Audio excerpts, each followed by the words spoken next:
Good morning, all of you. Today I would like to teach you Hindu law. Hindu law is a branch of family law and it is the most important for LLB first year. So let's start from the beginning. If we talk about the introduction, then Hindu law is a family law and it is in the existence from prehistoric period. There are two types of law, like codified law and uncodified law. But Hindu law comes under the both the categories. So Hindu law codified भी है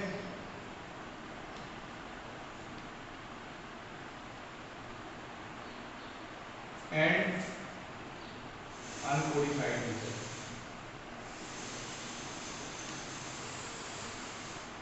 Hindu law के कुछ provisions जैसे we can talk about the marriage and matrimonial relations. It is found in the Hindu marriage in 1955. मतलब marriage से related जितने भी provision हैं हिंदुओं में वो सब हिंदू मैरिज एक्ट 1955 में दिए गए बताए गए.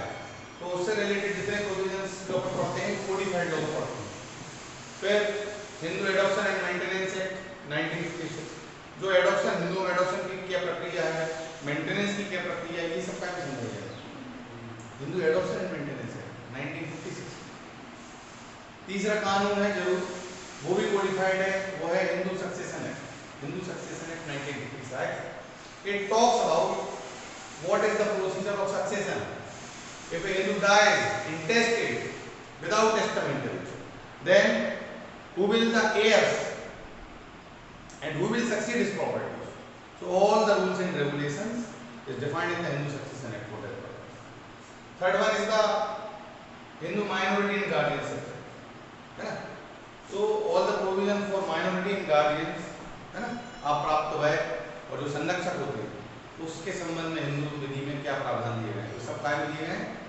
It is all defined in the Hindu guardianship and minorities act. तो ये जो एक्ट हैं वो सब क्या है कोडिफाइड में. फर्स्ट एक्ट है Hindu marriage act.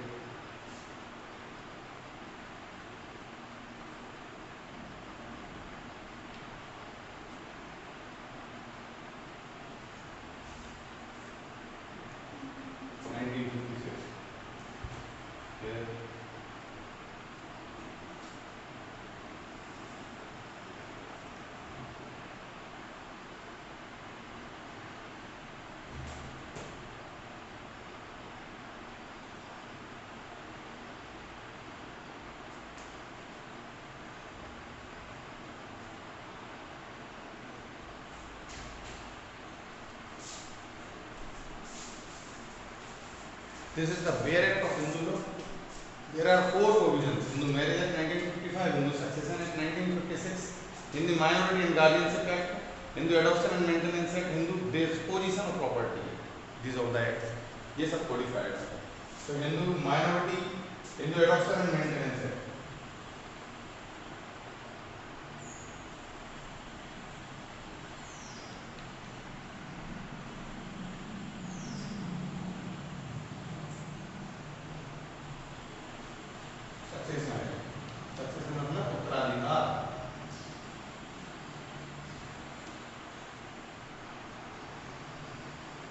Fourth codified Hindu law क्या है बेसिकली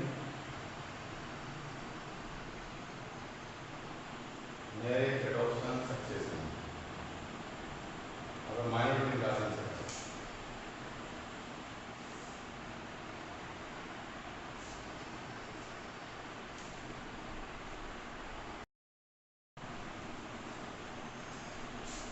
तो अभी अपन देख रहे हैं कि हिंदू मैरिज एक्ट किन किन पर लागू होता है. उन सभी हिंदुओं पर लागू होता है, उन सभी बच्चों पर लागू होता है जिनके पेरेंट्स, दोनों पेरेंट्स या तो हिंदू हो, जैन हो, बौद्ध हो या सिख बाइबल. ठीक है. अब कुछ डेफिनेशन है जैसे एक्सप्रेशन कस्टम एंड यूसेज. तो कस्टम एंड यूसेज क्या होते हैं? It signifies and rules which having been continuously and uniformly observed for a long time has obtained the force of law among Hindus in any local areas, tribe, community, group of communities. है ना. रूढ़ी और प्रथा क्या है?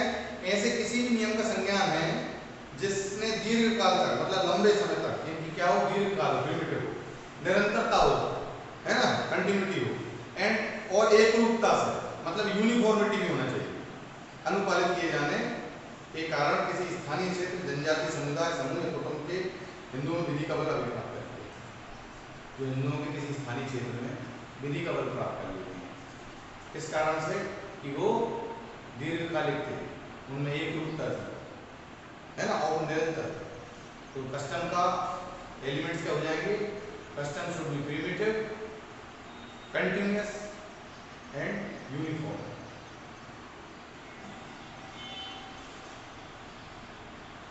Provided that the rule is certain and not unreasonable or opposed to public policy. ये भी जरूरी है कि जो रूल है वो क्या होना चाहिए? नियम निश्चित होना चाहिए। मतलब जिसको आप कस्टम बता रहे हो कि ये कस्टमरी लॉ है हमारा, वो बिल्कुल निश्चित होना चाहिए। और क्या ना होना चाहिए?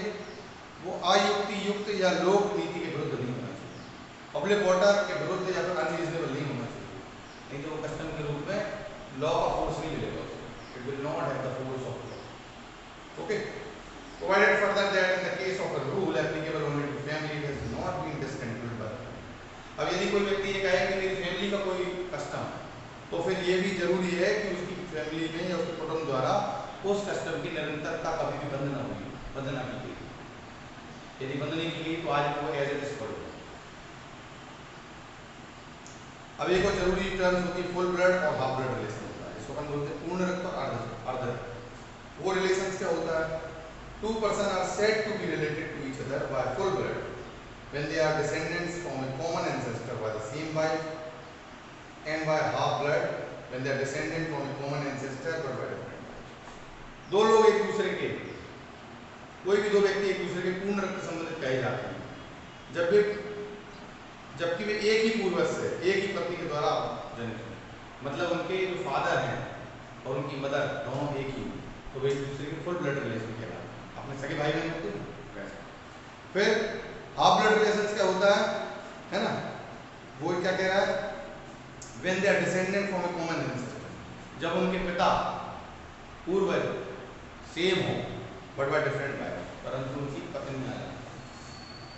मतलब यदि कोई दो लोग आपस में रिश्ता उनका कुछ ऐसा है कि उनके पिता तो सेम है, एक ही है वो पिता है, लेकिन उनकी माँ अलग है ना, या एक और उस पिता की पत्नी अलग अलग, तो हाफ ब्लड रिलेशन होते हैं ना। पहले के राजाओं में दो दो तीन शादी करते थे, तो पहली बीवी के दो बच्चे, दूसरे की दो, तीसरे का एक, तो जो पहली बीवी के दो बच्चे वो आपस में फुल ब्लड रिलेशन है, वही पिता वही माँ। लेकिन दूसरी बीवी के दो बच्चे और इन बीवी के दो बच्चे आपस में क्या है? वो आपस में हाफ ब्लड, क्योंकि पिता सेम है, माँ है ना। बना गया किसी से भी हाफ होगी। इसके अलावा एक और आता है, एक और कॉन्सेप्ट, ये तो हाफ ब्लड वाला हो गया जिसमें मदर अलग अलग है, वाइफ्स अलग अलग है। सेकंड क्या होता है? यूटेराइन ब्लड, एक होता रक्त बोलते हैं इसको। Two persons are said to be related to each other by uterine blood when they are descendant from a common ancestor but by different husband. दो पर्सन एक दूसरे के एक उधर रक्त संबंधी कहे जाते हैं जबकि वे एक ही पूर्वजा से किंतु भिन्न पत्नी द्वारा जन्मे। जहाँ उनके पेरेंट्स में से जो मेल है, हस्बैंड है, या उन बच्चों का जो पिता है वो अलग अलग, जो माता सेम है।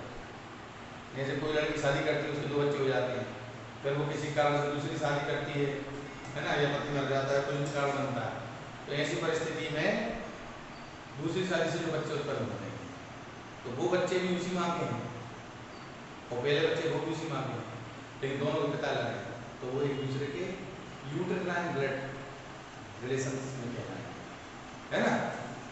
आगे सब ये जानना इसलिए जरूरी कि हिंदू लॉ में ये सब कंडीशन क्रिएट होती है। और हिंदू लॉ 1955 में बना है, तो समझ लो ये डिफाइन क्यों किया गया है। तो उस समय पे ये बहुत प्रचलन में रहा होगा, दो शादी तीन शादी बहुत सामान्य बात कही जाती है। आज भी आप पूर्वजों की बात सुनोगे, किसी ने तीन शादी करेंगे, किसी ने दो शादी करेंगे, है ना। तो उसमें जब प्रॉपर्टी का सक्सेशन हो, किसी भी प्रकार का कोई डिस्प्यूट हो, तो इस प्रकार की डेफिनेशन से सब क्लियर लिखा हुआ है ना। अगर प्रॉपर्टी के मामले में बच्चे इलेजिटिमेट हो चाहे लेजिटिमेट हो, प्रॉपर्टी के राइट्स बराबर है ना, धर्मज हो चाहे बच्चे अधर्मज।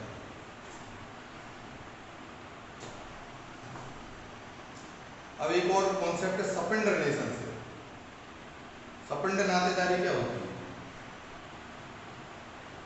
With reference to any person extends as far as the third generation in the line of ascent through the mother and the fifth in the line of ascent through the father, है ना?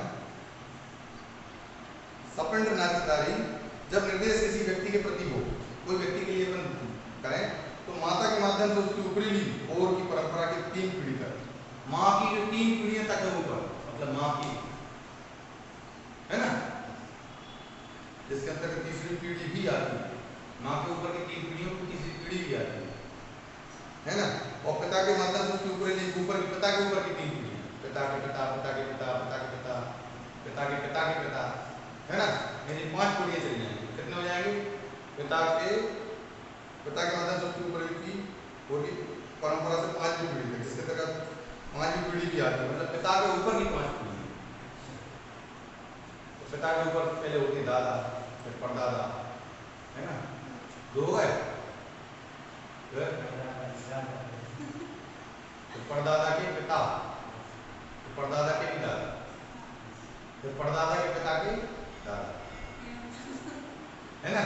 ऐसी 5 पीढ़ियां involve होती हैं और उनके आपस में जो भी डिसेंडेंट रहे होंगे, उनके जितने भी आपस में बच्चे हुए, 5 पीढ़ियों के जितने भी अलग अलग बच्चे हुए, उनके बच्चे और आप सपिंड रिलेशन, एक दूसरे से सपिंड नातेदारी।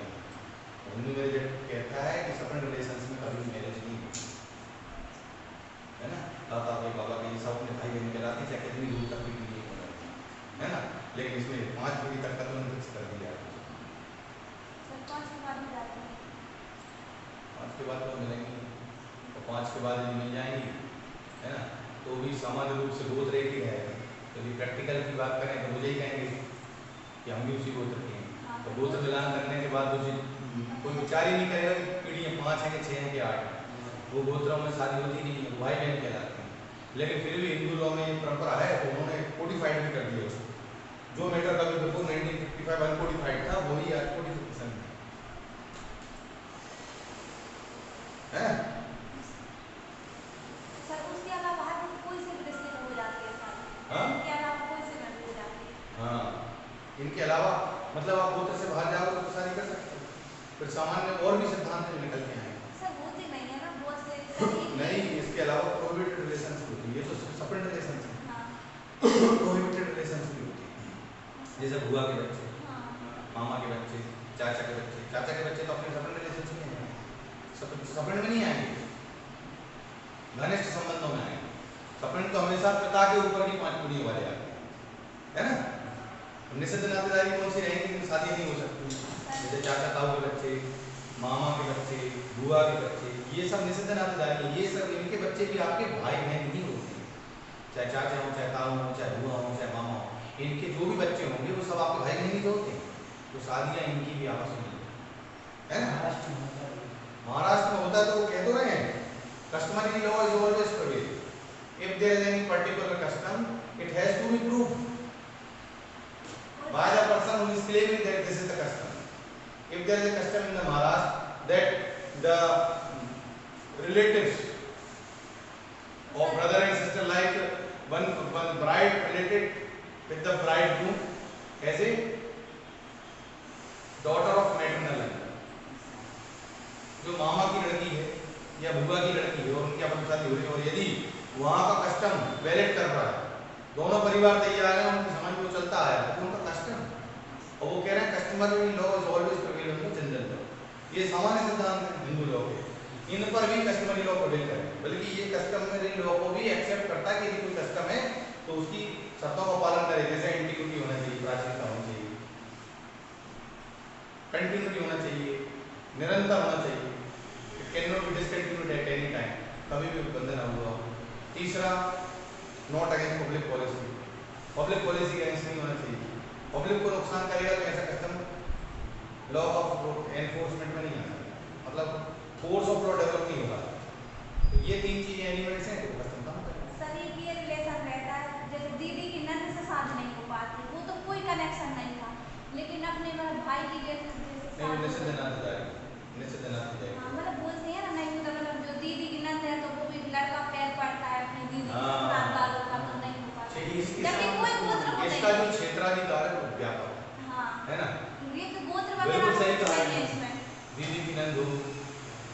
है ना, हाँ तो वो नहीं चल पाती। हाँ, जबकि Net होता वो है। तो कुछ सर नहीं लेकिन कहता। ये है कि आप जवान ये देखते हैं कि अपनी दीदी को अपन बड़े घर में जाए तो वो उनकी लड़की अपन छोटे घर में कैसे ले जाएंगे? नहीं, नहीं, बड़े वो छोटे भी की बात अलग नहीं, है। बात बड़े छोटे नहीं, बात ये है कि यदि आपकी बहन की शादी उधर हो हाँ, तो फिर उस घर की कोई लड़की की शादी आपसे नहीं होगी। नहीं हो सकती, नॉर्मली अब होता है ऐसा, जबकि नहीं, इफेक्ट नहीं देखो होता। सामान्य कानून के सिद्धांतों से भी आगे बढ़कर हिंदू लॉ का स्कोप है, हाँ, लेकिन निषिद्ध नातेदारी में जो फिक्स रिलेशन बता दिए गए वो तो पूरी तरह बता देते हैं, इनका उल्लंघन यदि होता है तो शादी शून्य है, वॉइड हो जाता है। हाँ, ये है। सेपरेट रिलेशन में जो मैरिज होती है तो शादी शून्य है ना। चलो ये वाला रिलेशन अपना मानने का है, मानो तो है, नहीं तो नहीं है। कहीं कहीं लगा रहे नहीं है हैं। कि नहीं भी मानो तो भी हाँ, आपके ये- मानने से नहीं होता, कस्टम से होता है ना। आपकी समझ किसी भी चीज का अस्तित्व नहीं बताती। जैसे मान के चलो धूप निकल रही है, आप मानो नहीं निकल रही, रात हो रही, तो आपके मानने से क्या धूप नहीं निकल रही। चलो लोकतंत्र में ये मान लिया जाए कि 100 में से 90 लोग कहने लगे कि धूप नहीं निकल रही है, तो भी क्या धूप नहीं निकल रही है, धूप तो निकल रही है।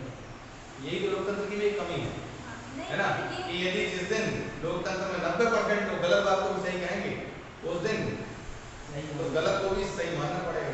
इसका मतलब लोकतंत्र भी अपने आप में एक सामाजिक बुराई है, लेकिन वो सबसे कम सामाजिक बुराई है। राजतंत्र में यदि राजा भ्रष्ट हो जाए तो संभव नहीं है अच्छा शासन चलना, है ना। और लोकतंत्र में बहुत लंबा कार्यकाल है कि समाज सभ्य बना रहे, व्यक्ति निर्माण होता रहे, तो लोकतंत्र हजारों साल चल सकता है ना। संस्कृति को संरक्षित करते रहे करोगे, ज्ञान विज्ञान की कदर होगी। जैसे जो विधि है, प्रिमिटिव सोर्सेज, तो आज का बनाया तो नहीं, आप विधि की सुरक्षा करोगे, कानून और नियमों का प्रोटेक्शन बना रहेगा, है ना, सभ्यता बनी रहेगी। तो लोकतंत्र में भी समाज हजारों साल की नहीं, तो यदि समाज को संस्कृति को प्रोटेक्ट नहीं किया तो इसी लोकतंत्र में एक दिन ये भी आ सकता है कि 50% से ज्यादा लोग गलत बात को सही कहने लगे, लोकतंत्र उसी दिन समाप्त होगा। क्योंकि जिस समय नीति विफल हो जाती है, न्याय विफल हो जाता है, जिस प्रक्रिया से न्याय विफल हो जाए वो नीति भी विफल हो जाए, ये सामान्य सिद्धांत है कानून। तो यदि न्याय विफल होने लगेगा तो फिर कानून अपने विफल हो जाएगा, फिर उस कानून की जरूरत नहीं पड़ेगी, उस व्यवस्था की भी जरूरत नहीं पड़ेगी। यदि लोकतंत्र के द्वारा बनाए हुए कानून से न्याय प्राप्त नहीं होता तो लोकतंत्र की भी आवश्यकता नहीं रहेगी। तो स्वतः जनता के विरोध से राजतंत्र आया, जब राजतंत्र हट सकता है तो लोकतंत्र भी हट सकता है। तो आवश्यकता इसलिए कि बहुत अच्छे से समाज अपनी संस्कृति का, अपने धर्म का पालन करे। जो कानून बना है, ये कानून आप ये मान के चलो कि अपन ने ही कानून बना, भारत का संविधान हम लोगों ने ही बनाया है, हमारे द्वारा ही एक्सेप्ट किया गया है ना। उसमें प्रीएम्बल क्या लिखा है, and to hereby we adopt an act and give to ours this हम एक द्वारा ये कॉन्स्टिट्यूशन को क्या करते हैं, इनेक्ट बनाते हैं, एडॉप्ट उसको ग्रहण करते हैं, एंड गिव टू आवरसेल्फ और स्वयं को ही ये प्रदान करते हैं। तो ये कभी नहीं सोचना चाहिए, लोकतंत्र में तो जो भी कानून बनते हैं बनाए जाते हैं जनता के द्वारा ही बनाए जाते हैं, जनता के लिए बनाए जाते हैं, है ना। कोई दूसरा राज्य है ही नहीं है जिसके आदेशों का पालन चला, अपन संविधान का पालन करते हैं, ठीक है। डिग्रीज ऑफ प्रोहिबिटेड रिलेशनशिप अब आता है बेटा, 2 person are said to be within the degree of prohibited relationship. दो लोग एक दूसरे से प्रतिसिद्ध नातेदारी की के भीतर करे जाते हैं, दो लोग प्रतिसिद्ध नातेदारी में नहीं बताया कब, कि one is a linear ascendant of the, यदि एक उनमें से दूसरे का पारंपरिक पूर्व हो, है ना। दूसरा क्या है, कि वन वाज द वाइफ और husband of a linear ascendants और डिसेंडेंट्स ऑफ द अदर, यदि एक उनमें से दूसरे की पारंपरिक पूर्व पुरुष या वंशज की पत्नी या पति रहा, है ना। ये सब क्या कहलाते हैं, समझ रही हूँ। निषिद्ध प्रतिसिद्ध नातेदारी की डिग्री हैं, इनमें आप लोग शादी नहीं हो सकती। ये बात- जैसे लीनियर या असेंडेंट क्या होता है, पिता के बेटे, बेटे की पत्नी, कोई रिलेशन नहीं होता, है ना। One was the wife of the brother or of the father's or mother's brother or of the grandfather's or grandmother's brother of the, यदि एक उनमें से दूसरे के भाई की या पिता अथवा माता के भाई की पितामह अथवा पितामही के भाई की या मातामह अथवा मातामही के भाई की पत्नी रही।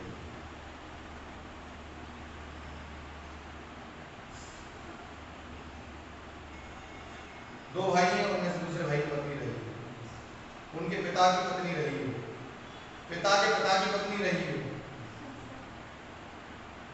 है ना, तो ये प्रतिसिद्ध नातेदारी है, वो कभी इनकी साथ मैरिज नहीं कर सकते किसी भी, ये निषिद्ध नातेदारी कहलाती है ना। ये तो two are brother and sisters, uncle and nieces, यदि वे भाई बहनों में भी निषिद्ध नातेदारी है ना। अंकल एंड नीश, चाचा भतीजी हैं, आंट एंड नेफ्यू,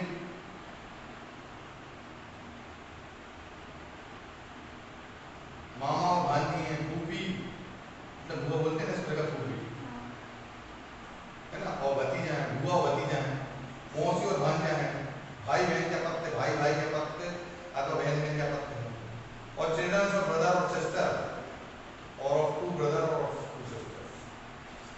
ये तो two are brother and sister पहली बार, फिर अंकल एंड नीस, फिर नेफ्यू एंड, है ना, आंट एंड नेफ्यू, और the children of brother and sisters और ऑफ द टू ब्रदर और दो भाइयों के दो बच्चे, दो भाई और दो बहनों के आपस के जो नीचे के बच्चे हैं वो भी आपस में उसी रिलेशन को फॉलो करते हैं, वो भी आपस में शादी नहीं करते।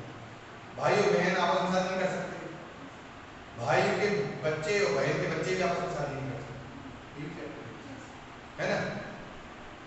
फिर चाचा भतीजा, मामा भतीजा, चाचा भतीजी, मामा भांजी, ये एक संबंध हो गया। फिर बुआ भतीजा और मौसी भतीजा, ये भी आपस में शादी नहीं करते, निषिद्ध नातेदारी है, और इनके बच्चे भी आपस में नहीं कर सकते, इतना सा बता रहे हैं। For the purpose of clause F and G relationship include, F और G में relationship क्या क्या include होता है ये बता रहा है। Relationship by half और uterine blood as well as by full blood, इनमें half blood, full blood और uterine blood relationship involve हो जाता है। मतलब आप ये नहीं कह सकते कि वो हमारी मौसी तो है ना, लेकिन रिलेशन हमारे यूट्राइन ब्लड वाला है, भले है ना। हाफ ब्लड वाला रिलेशन है, ये नहीं कह सकते कि यार मेरी बहन तो लगती है हाफ ब्लड वाली बहन, मतलब बहन है तो बहन नहीं है, ऐसा नहीं कह सकते, दोनों बातें नहीं कह सकते। हाफ ब्लड वाला रिलेशन क्या होगा कि माँ अलग अलग है, पिता समान, तो भले ही माँ अलग अलग होंगी लेकिन उसमें क्या रहेगा, राज में रिश्ते नातेदारी, बहन पिता तो वही है ना, वही पिता है, तो वो हाफ ब्लड रिलेटेड होते हुए भी इन नियमों का पालन करना भी जरूरी है।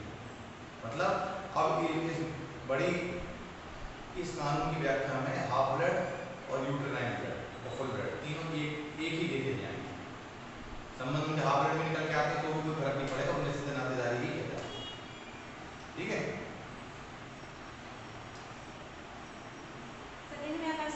Illegitimate blood relationship as well as legitimate relationship, धर्मज रक्त की नातेदारी हो तथा अर्थ धर्मज रक्त की नातेदारी, illegitimate relationship and legitimate relationship,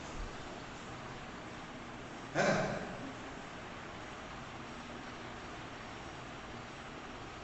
मतलब ये प्रोहिबिटेड रिलेशनशिप है ना, जैसे नातेदारी कहलाएंगे, और एक में क्या लिखा है सेपरेट रिलेशनशिप, सेपरेट रिलेशनशिप में ये दोनों चीजें इन्वॉल्व हो जाती है, एक्सपीरियंस ये स्पष्टीकरण चल रहा है इसका कि चाहे वो धर्मज हो और चाहे अधर्मज, लेजिटिमेट चाइल्ड होते हैं ना,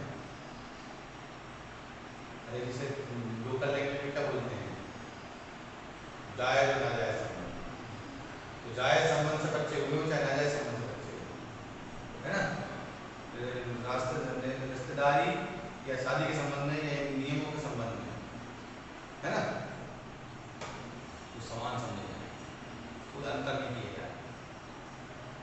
relationship by adoption as well as by blood, अब भाई यदि आपका एडॉप्शन से भी आया, दत्तक लिया हुआ तो भी शादी के संबंध में निश्चित नातेदारी श्रेणी में आएगा, मतलब आपका दत्तक के लिया हुआ कोई भाई भी रहा हो तो भी आप उससे शादी नहीं कर सकते, ये टेंशन नहीं दे सकती कि ये पता क्या पता कौन से वंश का था, किसके बच्चे का, कौन इसके माँ बाप, क्योंकि आपने उसको ले लिया, as you have adopted that child, so he or she becomes your children, है ना। तो इस परिस्थिति में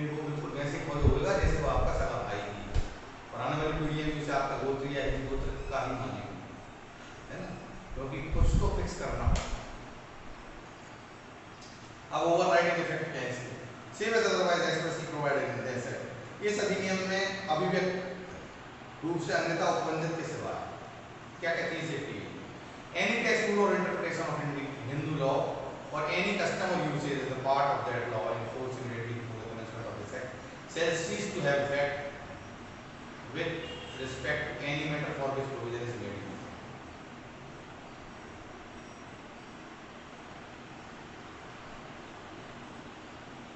इस कानून के लागू होने से पूर्व, इस हिंदू विधि के लागू होने से पूर्व, इसके पूर्व जो भी before the commencement of this act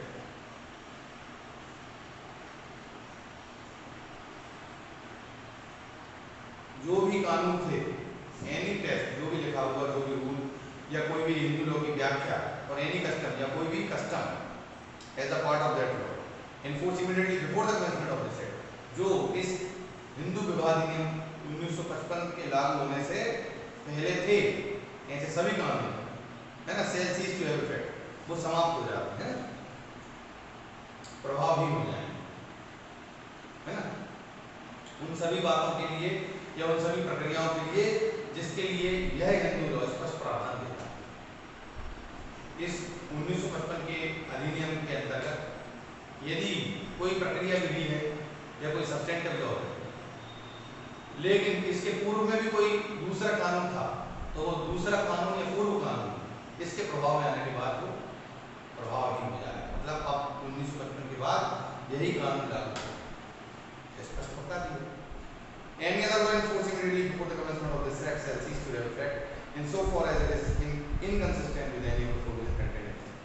ऐसा कोई भी कानून जो इस हिंदू विधि के लागू होने से पूर्व में सर्वाइव करता था, वो उस वहां तक प्रभावी हो जाएगा जहां तक वो इस हिंदू विधि से असंगत है। मतलब इस हिंदू विधि से, हिंदू मैरिज एक्ट से यदि कोई कानून असंगत है, रिलेवेंट नहीं है, विरोधाभासी है, तो पुराना कानून जितना विरोधाभासी है वो उस स्तर तक पुराना कानून समाप्त हो जाएगा, प्रभावी हो जाएगा, क्योंकि यही कानून लागू है।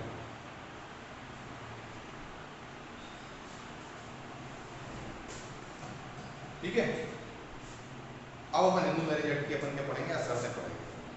कंडीशंस फॉर हिंदू मैरिज, ये देखना पड़ेगा। हिंदू मैरिज की शर्तें क्या है?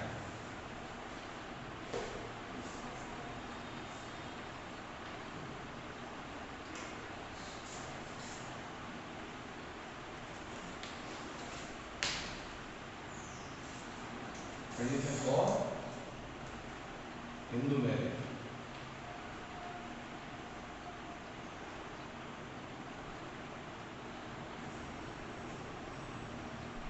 किन शर्तों पे दो हिंदू आपस में शादी कर सकते हैं, या हिंदू विवाह की शर्तें क्या हैं?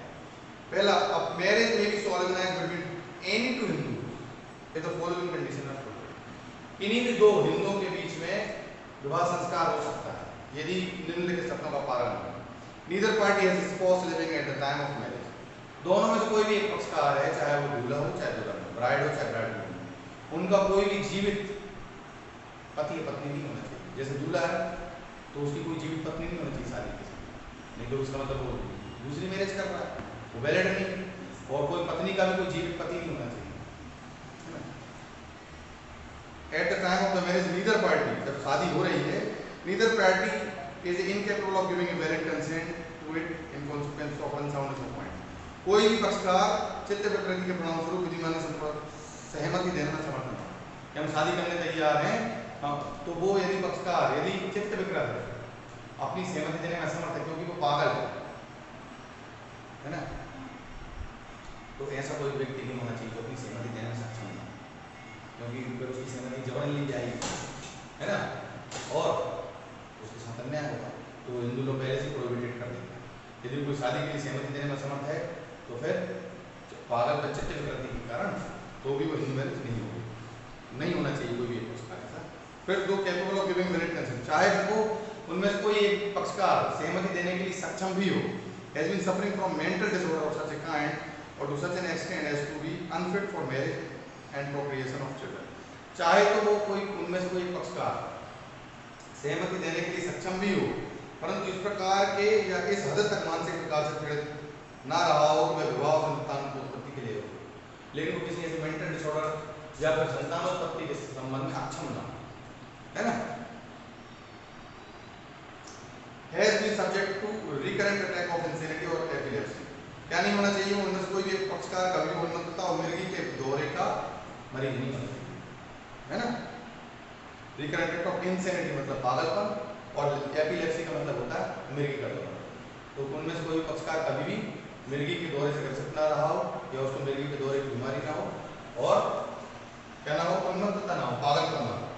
The bridegroom has completed the age of 21 years and the bride the age of 18 years at the time of marriage. Bride के लिए एज बता दी है 21 और ब्राइड ग्रूम के लिए 18 है। अब नया कानून बना के ब्राइड को भी अब 21 years कर दिया है, सुना है ना। मतलब और लड़कियों के लिए भी शादी को 21 कर दी है ना। फिर क्या है,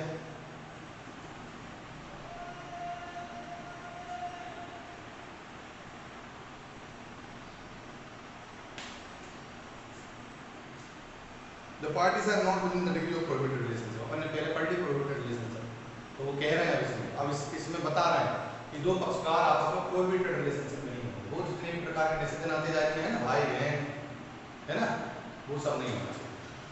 फिर unless the customer uses governing each of them permits of marriage between them, जब तक कि उन्हें कोई प्रथा या रूढ़ी इस प्रकार की मैरिज करने की परमिट ना करे। मतलब महाराष्ट्र में जो करते हैं शादी, उनको यदि कस्टम वैलिड कर रहा है, परमिट कर रहा है, कस्टम परमिशन दे रहा है, तो कोई दिक्कत नहीं, सेक्शन 5 में नहीं कह रहा है।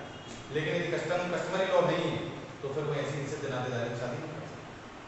The parties are not supporting of each other, जब तक कि दोनों पक्षकार मतलब ब्राइड और ब्राइडग्रूम में से कोई भी एक को शासित करने वाले रूढ़ी प्रथा से उन दोनों के बीच विवाह ज्ञात ना हो, एक दूसरे के सपोर्ट ना हो, है ना।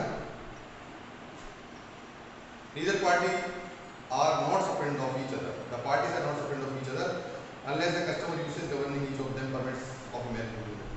उनमें से कोई दूल्हा दुल्हन भी आपस में सपोर्ट रिलेशनशिप में नहीं होना चाहिए जब तक कि उन्हें उनका कस्टम इस प्रकार की शादी करने के लिए परमिशन ना देता।